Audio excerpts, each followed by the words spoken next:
इसमें कोई शक नहीं कि एस ने अपनी जर्नी में कई ऐसे पोकेमॉन्स पकड़े हैं जो अपने पूरे खानदान में सबसे ताकतवर है। लेकिन इसी दौरान उसने कुछ ऐसे भी पोकेमॉन्स पकड़ लिए थे जिन्हें देख के हमने कहा इससे क्यों पकड़ा, इससे अच्छा तो स्कूल ही चले जाते, क्योंकि उन पोकेमॉन्स का बैटल रिकॉर्ड बहुत ही बुरा है। देखो, अगर इस वर्स्ट पोकेमॉन की लिस्ट में तुम्हारा कोई फेवरेट पोकेमॉन आ जाए तो कमेंट सेक्शन खुला है, निकाल देना अपनी भड़ास।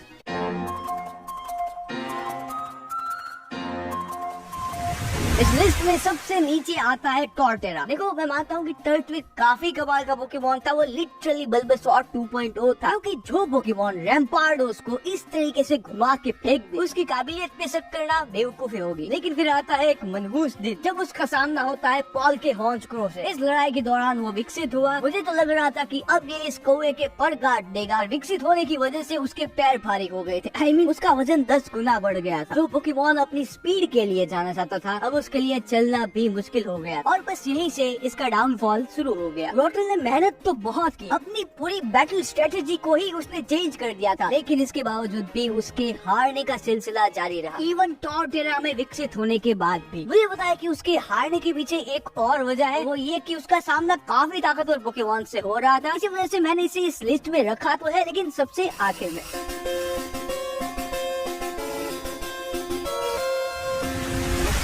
अब आता है सांड पोकेमॉन यानी कि टोरोस। ये उन कुछ पोकेमॉन्स में से है जिन्हें बहुत कम ही मौके मिले थे। ये 2 बैटल्स जीत पाया है, एक विनेसॉर के सामने ऑरेंज लीग में और एक दूसरे टोरस के सामने टोरस कंपटीशन, पर जीत से ज्यादा इसे हार मिली है। ये निडोक्वीन के सामने हारा, एलेक्ट्राइन के सामने तो वो टिक ही नहीं पाया और इसी ऑरेंज लीग में वो ड्रैगोनाइट के सामने हारा। अब तुम लोग ये बोलो कि भाई विनेसॉर के सामने हुई लड़ाई में ये बेचारा थक गया था। उससे पहले मैं तुम्हें याद दिला देता हूँ कि इस बैटल से पहले ड्रैगोनाइट तो 2 पोकेमॉन से भिड़ चुका था, स्क्वाडर और चार्लिजार्ड। तो दोनों की ही हालत ऑलमोस्ट इक्वल थी और इस लिस्ट में होने की वजह से सिर्फ उसका बैटल रिकॉर्ड नहीं है, इस पोकेमॉन के पास एक भी ऐसा खास अटैक नहीं है। सिर्फ 4 अटैक है इसके पास, one attack, double team, fisher और टेक डाउन। अबे यार, इस बंदर के पास भी इससे बेहतर अटैक होंगे। तो सिंपल सी बात है, जब तक वो कोई नया अटैक नहीं सीखता तब तक तो वो इस लिस्ट में रहेगा।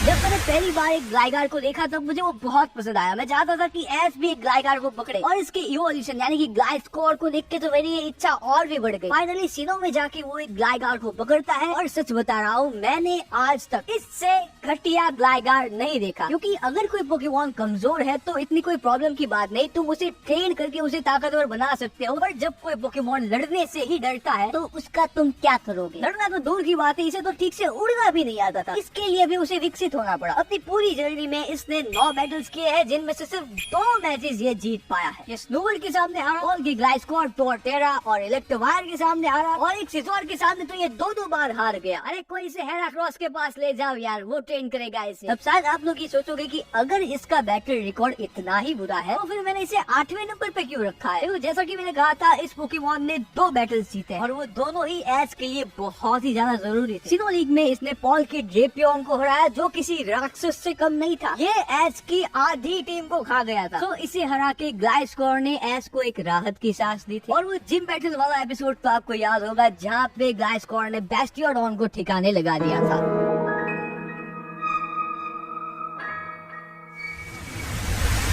मुझे आज तक ये बात समझ में नहीं आई कि आखिर राइटर्स ने पाल्पेटोर को एस की टीम में क्यों ऐड किया था। एस के पास ऑलरेडी एक वाटर टाइप पोकेमॉन था जो कि है ऑसोवर्ट, और आगे जाके वो एक क्रोकोरॉक को पकड़ता है जो कि एक ग्राउंड टाइप पोकेमॉन है। सो ना ही पाल्पेटोर की इस टीम में कोई जरूरत थी और ना ही उसकी जगह थी। इसका बैटल रिकॉर्ड भी इतना कोई खास है नहीं। इसने एक दारूमाखा को हराया था, बरगंडी के स्टाउटलैंड को हराया और जिम में एक जेफ स्ट्राइकर को उसने हराया था। इसके अलावा पाल्पेटोर ने 3 और बैटल्स किए हैं, जिनमें वो गार्बोडर के सामने हारा, इमोल्गा के सामने हारा, जी हाँ, एक इलेक्ट्रिक टाइप के सामने ग्राउंड टाइप हार गया, और स्टीफन के जेफ स्ट्राइकर, मेरा नाम है स्टीफन, हाँ सॉरी। सो इसके जेफ स्ट्राइकर के सामने जो बैटल हुआ उसमें टाई हो गई, यानी कि फिर से वो एक इलेक्ट्रिक टाइप पोकेमॉन को नहीं हरा पाया। तो जैसे राइटर्स ने अननेसेसरीली पाल्पेटोर को एस की टीम में डाला था, वैसे ही मुझे उसे इस लिस्ट में डालना पड़ा।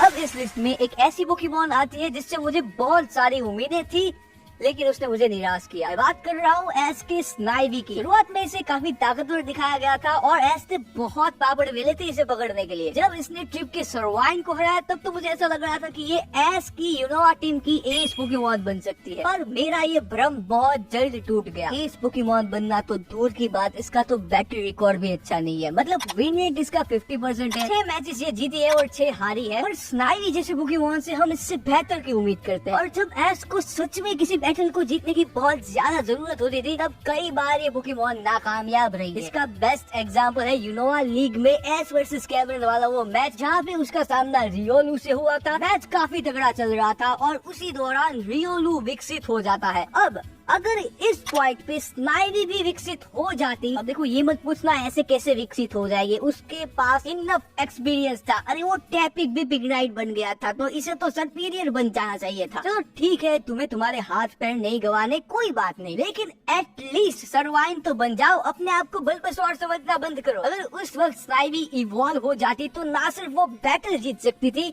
लेकिन अपने ट्रेनर को भी ह्यूमिलिएट होने से बचा सकती थी, पर नहीं हुई वो विकसित। पिका चुका तो वैसे भी टाइम खराब चल रहा था उस सीरीज में, सो हो गया बेड़ा गर्क।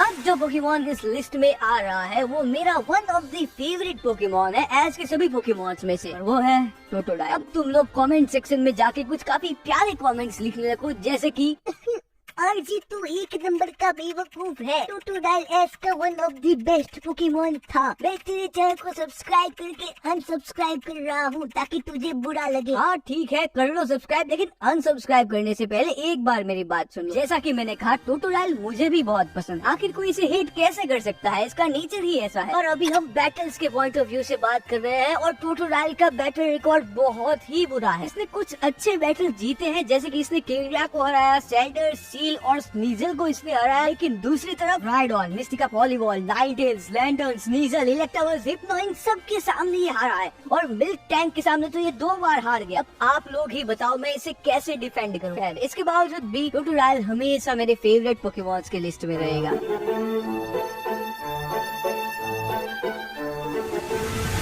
ये वीडियो बनाते वक्त मैंने कभी नहीं सोचा था कि मुझे टॉरकोल को इसमें ऐड करना पड़ेगा। मुझे आज भी याद है कई सालों पहले जब मैंने ये एपिसोड देखा था जिसमें सभी स्टील टॉरकोल के पीछे पड़े हुए थे, उसे परेशान कर रहे थे, लेकिन फिर भी टॉरकोल गिव अप नहीं कर रहा था। और एंड में जाके जब उसने स्टीलिक्स को हराया ना, तब मुझे ये लगा था कि ये कॉर्फिस से भी ज्यादा ताकतवर है। टॉरकोल का सबसे बेस्ट बैटल पिरामिड में हमें देखने मिला था जब उसका सामना स्टील से हुआ। हम सबको पता है कि आगे जाके फिर पॉल ने भी ब्रैंडन को चैलेंज किया था। स्टीलिक्स के सामने उसने पहले मैगमार को यूज किया, फिर नीडो किंग को, लेकिन ये दोनों मिलके भी उसमें खरोच तक नहीं लगा। दूसरी तरफ हमारे टॉरकोल ने तो इसे ऑलमोस्ट हरा ही दिया था। इससे साफ साफ पता चलता है कि आखिर में टॉरकोल कितना ताकतवर हो गया था। तो अब आप लोग ये पूछोगे कि भाई अगर ऐसा ही है तो फिर आखिर ये पोकेमॉन इस लिस्ट में क्या कर रहा है। देखो यार, ये मैच हुई थी बैटल फ्रंटियर के एंड में, मतलब पूरी वॉर लीग खत्म होने के बाद। अगर मैंने सिर्फ इसका ये एक मैच देख के इसके पिछले सभी बैटल्स को इग्नोर कर दिया, ये तो बाकी पोकेमॉन्स के साथ अन्याय हो जाएगा, स्पेशली टॉर्टेरा और ग्लाइस्कोर के साथ। अगेन टोटोडाइल की तरह ये पोकेमॉन भी मुझे बहुत पसंद है। आखिर हम वो एपिसोड कैसे भूल सकते हैं जिसमें एक स्पॉइंक के पर्ल के लिए ये फायर टाइप पोकेमॉन पानी में कूद गया था। अगर टोरकोल के पास कोई इवोल्यूशन होता ना तो शायद ये कभी भी इस लिस्ट में ना आता।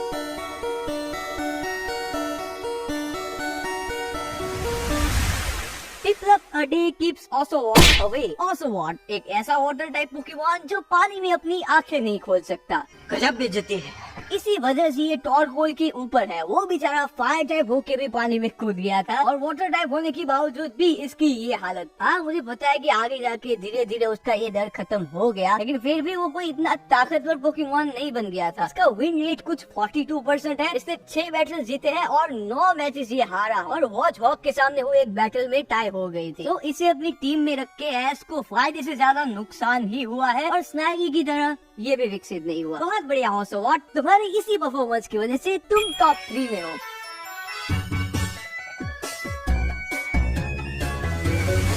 अब तक जितने भी पोकेमॉन इस लिस्ट में आए उन सब का विन रेट काफी कम था, लेकिन अब जो पोकेमॉन इस लिस्ट में आ रहा है उसका विन रेट 61% है। फिर भी ये इस लिस्ट में है और मैं बात कर रहा हूँ स्क्रैगी की। बहुत कम ही बार स्क्रैगी का मुकाबला किसी ताकतवर पोकेमॉन से हुआ है और जब बैटल हुआ है तब ये हारा है। मुझे याद है एक बार इसका सामना थ्रो से हुआ था और भाई साहब मुझे सच में उस बैटल में डर लग रहा था कि कहीं ये मर ना जाए, और इसी वजह से एस ने यूनोवा लीग में सिर्फ एक बार स्क्रैगी को यूज किया था डारुगाका के सामने। और शायद तुम में से कुछ लोग ये कहोगे कि यार स्क्रैगी एक बेबी पोकेमॉन है, ऐसे तुम ज्यादा उम्मीदें नहीं लगा सकते हो। यार यही तो बात है ना कि ये सब बेबी पोकेमॉन साइड कैरेक्टर्स के पास अच्छे लगते हैं। अगर मेन कैरेक्टर को ऐसा पोकेमॉन मिल रहा है तो मेरे अकॉर्डिंग वो विकसित होना चाहिए ताकि वो कम समय में ज्यादा ताकतवर बन जाए। इसका बेस्ट एग्जाम्पल है हमारा नोएबे। इस बेचारे को कितने कम मौके मिले हैं और एस इसे ज्यादा ट्रेन भी नहीं कर पाया था, लेकिन इसके बावजूद भी ये विकसित हुआ और ताकत के मामले में वर्ल्ड के सालेमेंस के बराबर है। दूसरी तरफ हमारा स्क्रैगी है। सीजन 14 के एपिसोड 17 में ये भाई साहब अपने अंडे से बाहर निकले थे और सिर्फ 4 अटैक सीखने के लिए 55 एपिसोड्स लग गए। चौथा और इसका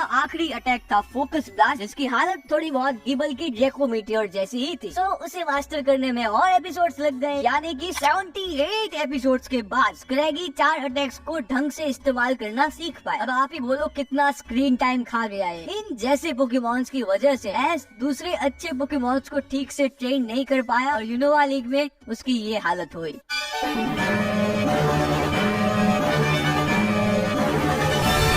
ये टॉप 10 वर्स्ट पोकेमॉन की लिस्ट बनाते वक्त ना मुझे सिर्फ 9 पोकेमॉन्स को ही ढूंढना था, क्योंकि मुझे ऑलरेडी पता था कि नंबर 1 पे कौन आने वाला है। और अगर आपने मेरा ये वीडियो देखा है तो आपको ही पता होगा कि नंबर 1 पे कौन आएगा। अगर वीडियो ना देखा हो तो यहाँ आई टैब पे क्लिक करके देख लेना। सिर्फ एक ही ऐसा पोकेमॉन है जो इस पोजीशन को सच में डिजर्व करता है और वो है हमारा अनफेजेंट। यूनोवा में ये एस का पहला पोकेमॉन था और आप लोग जान के हैरान हो जाओगे कि अपनी पूरी जर्नी में ये अपने दम पे एक भी ट्रेनर बैटल नहीं जीत पाया है। इसने स्काइला के स्वूबैट को हराया क्रोकोरॉक की मदद से और स्वाना को हराया पिकाचू की मदद से, और एक टैग बैटल ये जीता था पैनसेज की मदद से। बाकी सभी मैचेस ये हारा है। और अभी तो मैंने इसकी सबसे बड़ी अचीवमेंट के बारे में बात ही नहीं की। यूनोवा लीग का ये मैच तो आप सबको याद ही होगा। यहाँ पे कैमरन गलती से 5 पोकेमॉन्स लेके आ गया था और ये देख के अनफेजेंट को दया आ गई, तो वो रियोलो के सामने हार गई। अगर इसकी जगह कोई और फुल्ली इवॉल्व्ड फ्लाइंग टाइप होता तो वो शर्म के मारे डूब मरता, लेकिन इन छोटी मोटी चीजों से अनफेजेंट को कोई फर्क नहीं पड़ता। क्या हो गया यार, रियोलो विकसित हो गया, लुकारियो ने स्नाइली को हरा दिया, फिर पिकाचू को भी, और एस लीग से बाहर हो गया। बस इतनी सी ही तो बात है, तो इसमें अनफेजेंट को बुरा क्यों लगेगा। तो हमारे महान अनफेजेंट के